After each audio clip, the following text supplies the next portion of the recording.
Hi guys, welcome to Maryam'S kitchen. Today we will be making beefaroni using Instant Pot. Press the saute button on the Instant Pot and add some oil and some ground meat. Today I'm using ground beef. You could use ground lamb, ground chicken, ground turkey, and add some paprika, garlic powder and onion powder and stir them all well. And I will also be adding some chili powder today if you want some extra spice in your pasta. And let's add some salt and keep stirring. And I'm just going to cook it like till 75% done. You will see that onion and I'm sorry, the water and the oil is oozing out.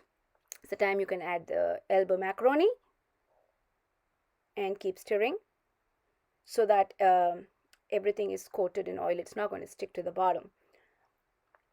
Then let's add some the red pasta sauce. It's just the regular marinara sauce I'm using today, and also mix it up well.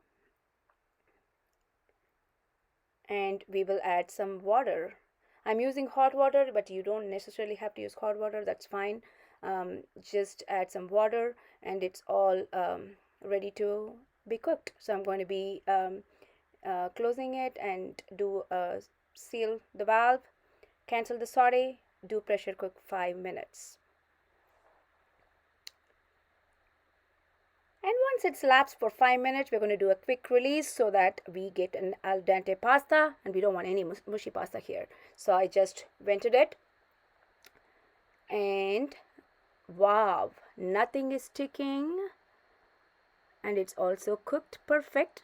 The kids are going to love it. So I see that, yeah, nothing is stick to the bottom. Thanks for watching. Again, like, share, and comment my channel.